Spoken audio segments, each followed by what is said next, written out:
Today I want to talk about adjusting to a new country. So things that adjusting to a new country kind of involve is like it requires patience, it requires an open mind, and it requires active immersion. And there are some key steps, strategies that can help when adjusting to a new country. So obviously learning the local language, the local customs, establishing a daily routine, finding a support system, and exploring your new surroundings. So if you cultivate this like patience within yourself, and you can like build this new life that is full and rich, but it does take time and does take flexibility. So, what are some of the key strategies for that adjustment? And like I just said, just go over them a little bit more in detail. One is like to immerse yourself. So you have to actively learn the language, even just basic phrases to start. So when I lived in Mexico and Guatemala, I like know some really, really rudimentary Spanish, but knowing rudimentary Spanish can get you far, especially if you can articulate with your hands and your language, use ways to communicate that are not spoken word. But if you can say a few phrases, you can pretty much get across what you need. And now that I live in Bangkok in Thailand, I also know a few words and phrases, and I use those to for my daily life, and it works out pretty well. I don't know very much. I know enough to like order food and to exchange pleasantries, and I can kind of understand what people are saying back to me if I listen for key words and phrases. So I would say that is like the best place to start is just like really basic phrases that you would use in your everyday life to like go to the store or to order food, to ask people questions, things like that. Just do that. And if you do it every day, it starts to improve. So just daily interactions will help with that. And then, you can go the next step and actually take courses or teach yourself, get an online tutor, take a class and actually learn the local language, and then you're gonna immerse yourself even more in the culture. I think it's really important that you understand the social norms, the etiquette, and the customs of said country that you're in, so that you can navigate the environment confidently. So uh, every country is different and have has different norms. When I was in Vietnam, I didn't particularly love the social norms that were around, and I had done a little bit of research about it, but when I got there, I like saw them in person, and I was like a little bit taken aback, and I was like, okay, well, this is just how it is, and I had to like accept like this is how people interact with each other. But the best thing to do is to like do your own research before you get to a country so that you're aware of like there's certain things about like how you talk to people, honorifics, how you even like get past a person, how you like move past them, if you have to say something or how you act or even body language, like are you allowed to gesticulate in certain ways? Like you really should look that up before coming to another country. Um, the next key strategy would be build a community if that's something that you would like to do. Um, if you want to be immersed, right? If you want to feel comfortable. Some people go to another country and they don't interact with anybody, right? I'm not the kind of person who goes to another country and wants to find other people of my own nationality. I'm not interested in that, or even other foreigners. I'd rather interact with my local community. And I'm not like necessarily looking for friends, or trying to like like asking random strangers questions. It's more of just like, okay, well, interacting with the local community. Like I go to the same kind of restaurants, the same food stalls, the same 7-Eleven, what have you, pharmacy. You start building a relationship and having interactions. So like you can build a community that way. You just kind of want to resist the urge to withdraw and only stay in your dwelling and just order takeout. Actually go out, go to the grocery store, go to the mall, like interact with people, attend local events, join clubs, maybe even seek volunteering opportunities to meet people. If you are someone who is more extroverted, that's something you can do. I like to just go to local events. So if there's something going on in the community, I just like to show up and immerse myself and just like understand, like try to figure out what's going on. And then you might talk to someone. Sometimes when I go to businesses, they want to talk to me. They want to practice their English and they'll ask me questions. And so that's just a way, just connect with your local community, your local neighbors, and explore your interests groups that way.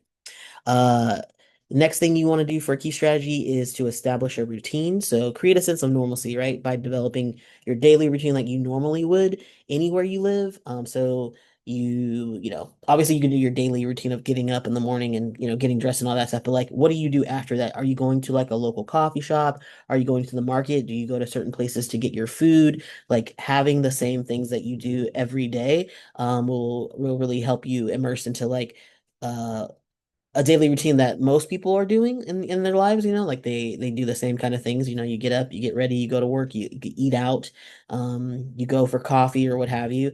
You interact with the daily you interact with the outer world essentially. And that'll help you just feel confident and just like a part of something if you just do what you normally would do anywhere.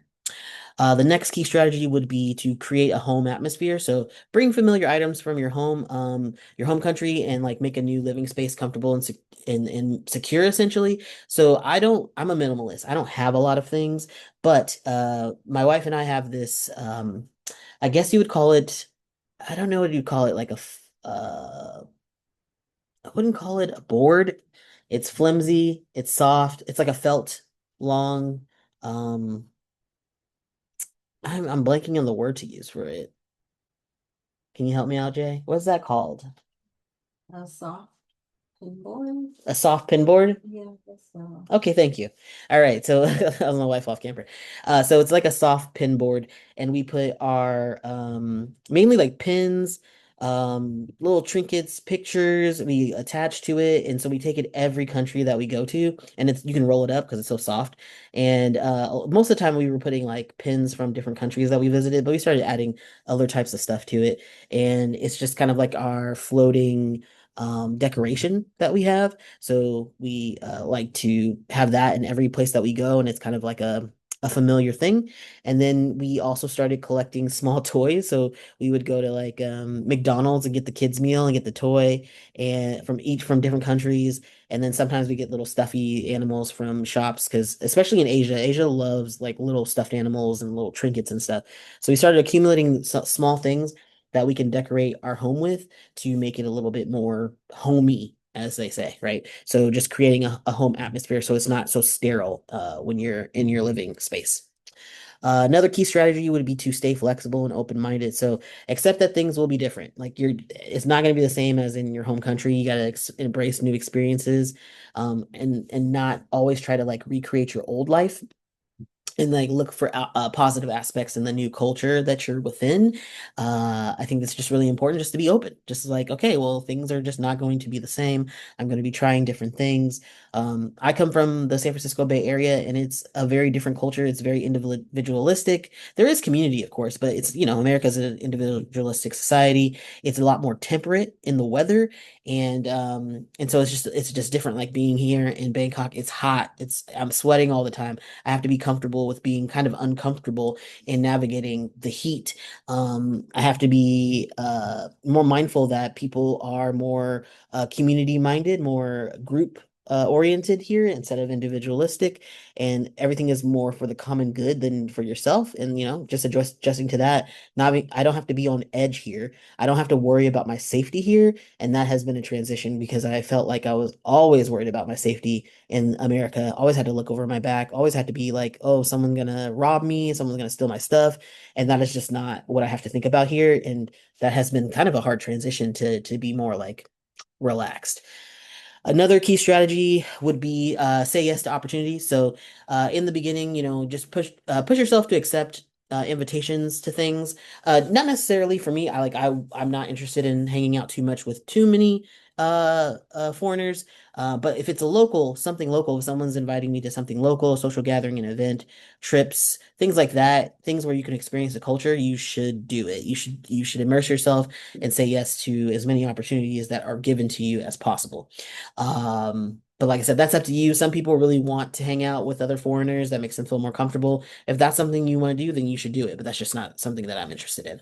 And then lastly, the key strategy is to manage your health. So prioritize, eating well, exercising, resting, to handle the stress and transition. I unfortunately started this trip very well. It was fine when I started my time here in Bangkok. This is my second time here, but unfortunately, I developed acute pancreatitis from my diet and from medication that I was taking, and that really that changed my life essentially. So now I have a completely different way of eating that is a little bit in opposition to the culture because I'm no longer able to eat spicy food, and that is like a really big part of the culture here. It's not impossible to eat non-spicy food here. It's just more challenging, and that has been also a transition of like being in this country and then also having to relearn how to eat around the culture. So it's been fine. It's just different.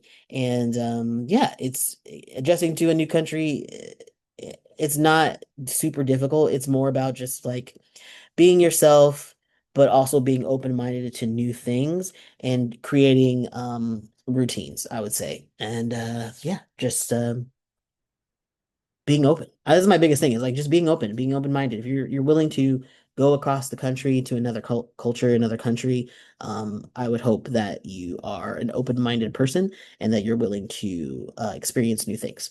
So that's it. That's it for today. I'll let you know that I post every day, every damn day even when I don't want to, because I believe in discipline and I believe in showing up. And I will be posting again tomorrow. So I will see you then. I appreciate the new subscribers that I got. Any new subscriber is very, very welcome and appreciated. And as I build this page, this channel, and yeah, I'll see y'all tomorrow. Peace. Real quick before you leave, if you enjoyed this video and you like this kind of content, go ahead and hit that subscribe button. I'm really building this channel for people who want honest conversations about traveling, living abroad, financial freedom, and just figuring life out outside the box. I'm not your average guy. I occupy quite a lot of identities that are not mainstream. My perspective gives a unique outlook that doesn't always get a voice in popular media, and I appreciate anyone open to hearing my voice, knowledge, and experience. So if that's your vibe, subscribe, join the community, and let's keep exploring together.